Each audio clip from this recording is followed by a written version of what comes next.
Good day, everyone. Professor Jakobsen here, giving you another Academy Award-winning performance.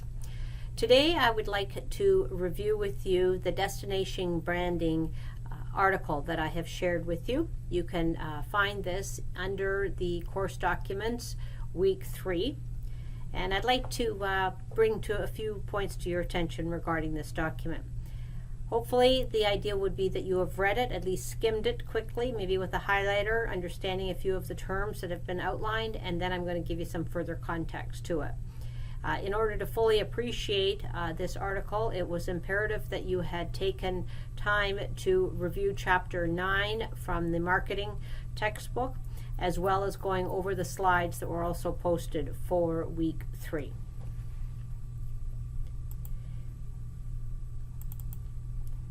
So within this article, they state that you could say that destination branding invented brand experience. After all, from the visitor's perspective, what is a destination except an experience? But how can visitors be attractive, enticed, and convinced to expend precious holiday time and money on a particular experience? As we've discussed, the marketplace is very crowded. The pressure on people's time to make time for family or friends or business events, which we'll be talking about next week, is increasingly scarce. So it has to be different. So how do you define destination branding? So according to our consultants that are outlined in this article, and I'll take you to that now, and that will be on page number 5, right here. They are saying that destination branding is a very relevant term, and it doesn't matter what you call it. But the bottom line is that we're taking a destination and establish a sense of place and drawing consumers in through that, what that brand differentiates itself from other destinations. So destination branding, down in here, refers to a discipline related to building and managing the image of a destination so it becomes distinctive and attractive to different target audiences.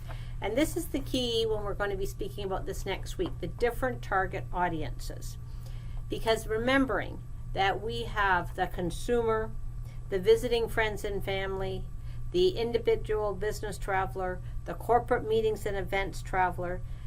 So there's different messages and different points of touch and different points of attraction that will bring them to our destination.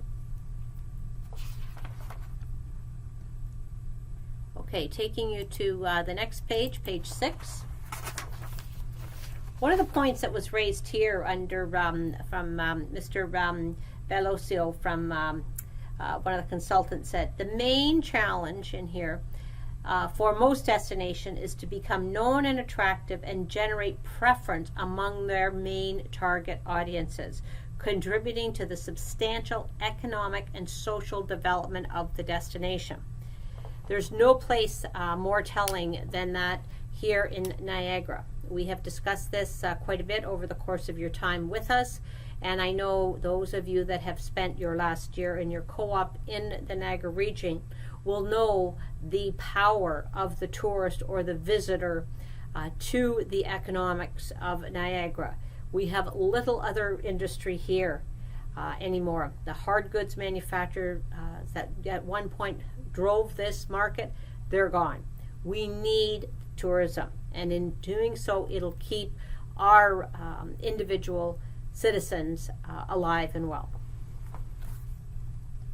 The other point he makes is the main challenge is to how to create a shared future vision for the place and how to engage the different destination stakeholders in branding and promotion of a place.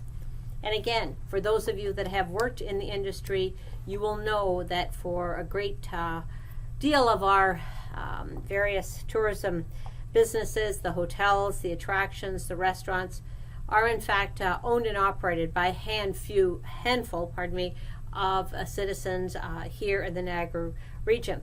And as a consequence, sometimes it's, with the competitive nature of these individuals, it's difficult to come to a consensus. And I know our friends at the Scotiabank Convention Center struggle with this when they're trying to get inventory of hotel rooms for the business events market over a period of time where there's high demand for the consumer, meaning that the convention delegates who want to be here and attend meetings at the convention center in the middle of July have a very difficult time finding anything close to affordable accommodation because there's such a high demand for the rooms from the individual travel market. Looking at page 7, I am reminded by the headline here, what is the biggest opportunity for growth in your view or practice of destination branding and marketing? I remind you of our fun word SWOT, strengths, weaknesses, opportunities, and threats, which we addressed quite a lot last fall in our Introduction to Marketing class. So here is something in the professional context of looking at a SWOT or an opportunity. So the main opportunity in the field of destination branding and marketing will come when place stakeholders become really aware of the importance of properly managing and promoting their place/image and reputation as the key element for the economic and social development of the place. And this is very critical again in Niagara because we have in some cases failed to invest in our products that we have here. You don't have to look any further away than Clifton Hill, and in some cases the deterioration of Clifton Hill. And it was again because of the dominance of 3 or 4 families that own those properties, where they just felt they could just keep sucking the market dry because there was a concentrated demand. People saved their whole life to see Niagara Falls. It's a one-time opportunity for them, so they would pay whatever it took and would take whatever we had to offer. But competition is increasing. The level of sophistication of our visitor is increasing, and consequently they demand more, they demand better, they demand newer.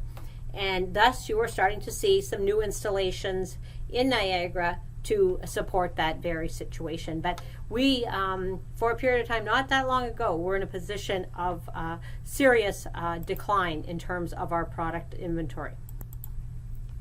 In the second paragraph, they reference the city of Nashville. Evolving or extending an established destination brand can be challenging, but also a great opportunity to grow your consumer base. The key to remaining authentic to your brand promise and keeping the core brand attributes relevant is the extension category. In Nashville's case, the Music City brand has allowed them to showcase other areas and people of creativity within the city. I'll share a personal experience. I was in Nashville last January for a meeting, and I was not excited about going to Nashville. I am not a country and western fan. I don't own cowboy boots. I don't own a cowboy hat. And I thought, it's not even warm there. What interest do I possibly have of going to Nashville? I have to tell you, because I had been to Nashville before, and it was just all country and western, and grits and sausage and beans, and I thought, it's just not what I want to be doing. I'm here to eat my words, because in fact it is a first-class city with beautiful architecture.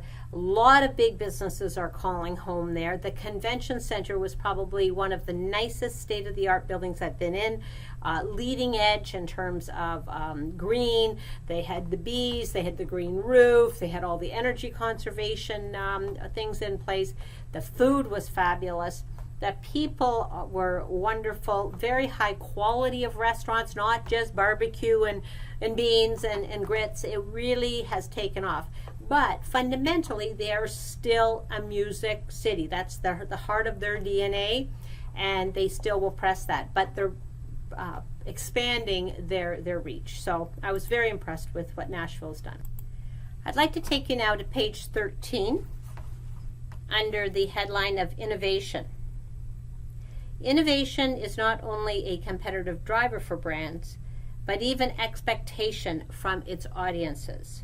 What do you see as the most interesting recent innovations in destination branding or marketing? So this is the question that the moderator is giving to the panelists, because this document is a summary of a live panel. So innovation is always a must for any destination, and being unique and attractive and competitive.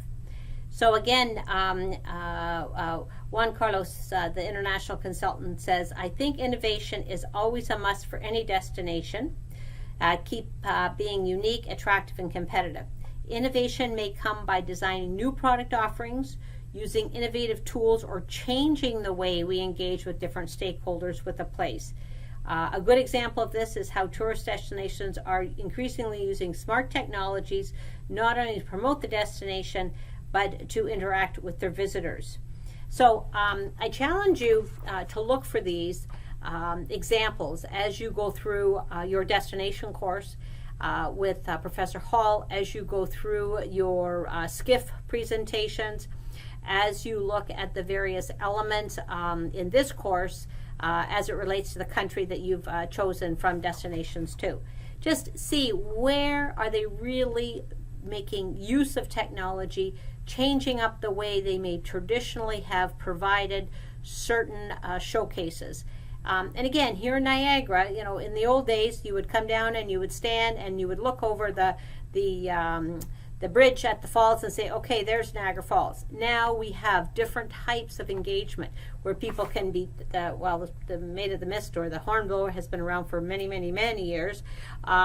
Different types of technology we're being able to showcase in theaters, in touch points like Journey Under the Falls, etc. So we're trying to provide different ways for people to experience it.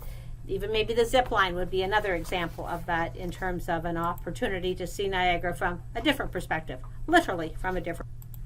And finally, I'd like to take you to the back page and speak to the trend of traveling like a local is going to be important going forward. This is probably the one thing that has differentiated Tourism Toronto from any other city in the world, is that they market themselves as a city of neighborhoods. And we'll be looking at this more closely in class when we do the business events class. So again, I hope that you've enjoyed this. This is real factual, leading edge industry speak, and not just a boring old textbook. Hope you enjoyed it. Thank you. Bye for now.